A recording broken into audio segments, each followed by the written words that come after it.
Exercice 4, une histoire de circonférence. L'équateur est une ligne imaginaire autour de la Terre qui sépare les hémisphères nord et sud. Donc on l'a représenté par la ligne rouge ci-contre. Voilà, elle fait tout le tour de la Terre.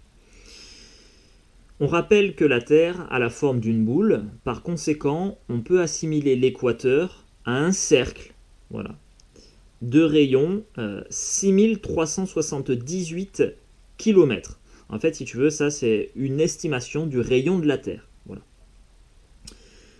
Déterminer la circonférence de la Terre, sachant que le périmètre d'un cercle se calcule à l'aide de la formule périmètre d'un cercle égale à 2 fois pi fois r, 2 pierres, je te le rappelle. Hein. Tu vois un caillou, tu vois 2 cailloux, et bien 2 cailloux c'est la même chose que 2 pierres.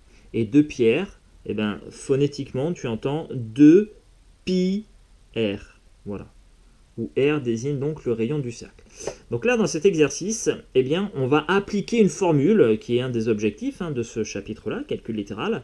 Appliquer une formule où on va remplacer une lettre par un nombre. Voilà.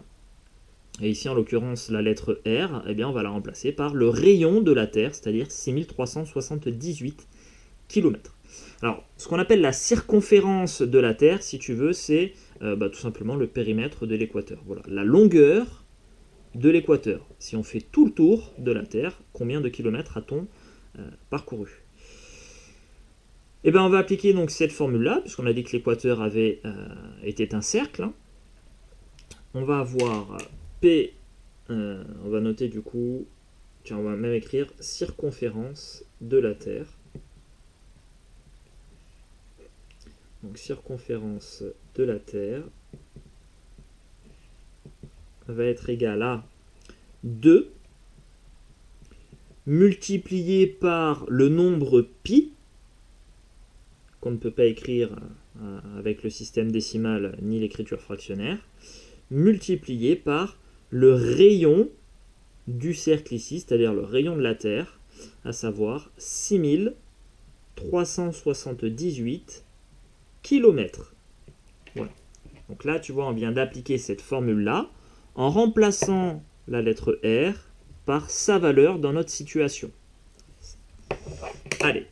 On fait une passe à la calculatrice. Donc on a 2 multiplié par le nombre pi que tu retrouves ici sur ta calculatrice. Alors ça c'est sur les Casio, tu vois, elle est en orange. Donc tu cliques d'abord sur Shift. En cliquant sur Shift, tu accèdes aux fonctionnalités orange des touches de la calculatrice. Et maintenant tu cliques sur ici. Tac. Tu cliques ici, pardon, x10 puissance x. Et donc en fait tu as accès à la fonctionnalité orange, c'est-à-dire le nombre pi. D'ailleurs il me l'écrit là. Et ensuite, ça, on le multiplie par 6378. Là encore, je ne mets pas l'unité sur la calculatrice, puisqu'elle ne comprendrait pas. Et là, il me dit 12 756 pi. Eh bien, ça, c'est la valeur exacte. Si je veux la valeur décimale, il va falloir que je clique sur la touche SD. Voilà. Parce que la valeur exacte, si tu veux, elle contient une infinité de chiffres après la virgule. C'est pour ça que lui, il me donne la valeur exacte simplifiée. 12 756 fois le nombre pi en fait. Et donc moi j'appuie sur la touche SD, voilà, et là j'ai une évaluation décimale de ce résultat. Ça fait à peu près 40 074 km, si j'arrondis ça au kilomètre près. Est-ce que c'est précisé dans l'énoncé ici? Non, c'est pas précisé, donc on va l'arrondir au kilomètre près. On va dire que ça c'est environ égal à 40 074 km.